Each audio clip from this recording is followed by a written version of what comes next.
Mwili wa marehemu afisa wa polisi Samuel Tompoi Kaetuai aliyeuawa kwenye operesheni ya kulinda usalama nchini Haiti umefanyiwa uchunguzi kwenye hifadhi ya maiti ya Chiromo hapa jijini Nairobi. Taarifa zinazotufikia ni kwamba marehemu alifariki kutokana na majeraha ya risasi. Mwili wake uliwasilishwa katika uwanja wa ndege wa kimataifa wa Jomo Kenyatta JKIA Nairobi Jumatatu usiku na kupokelewa na familia, naibu inspekta jenerali wa polisi wa utawala Gilbert Masengeli na kundi la maafisa wa usalama. Mwanahabari Catherine Muraget na taarifa zaidi. Asubuhi ya Jumanne, huzuni ilitanda katika chumba cha maiti cha Chiromo.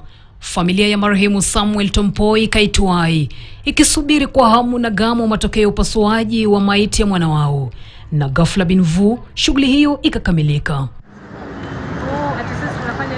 Hata hivyo, juhudi zetu za kupata maoni kutoka kwa familia baada ya upasuaji kukamilika hazikufua dafu, kwani waliomba muda zaidi wa kuomboleza.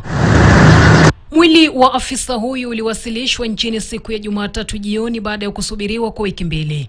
Walipokelewa na familia, naibu inspekta mkuu wa polisi Gilbert Masengeli na kundi la maafisa wa usalama. Kuwasilishwa kwa mwili wa Samuel Kaetuai nchini kumewapa afueni familia, wakiwa wamesubiri kwa takriban wiki moja kuutambua na kuanza shughuli za mazishi. Ndia ofisa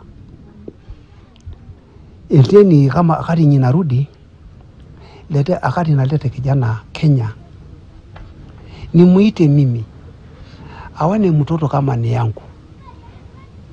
Mimi hataki kusika mwili ya mtu mwingine kwana ni yeye.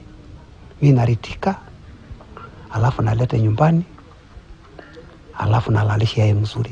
I want to urge the government of Kenya to haste the process and when we will get the body because that is when our healing process will actually start. Samuel Tompoi Kaetuai alikuwa mmoja wa maafisa wa polisi wa Kenya walio kwenye operesheni ya usalama nchini Haiti. Kaetuai alifariki tarehe 23 Februari mwaka 2025.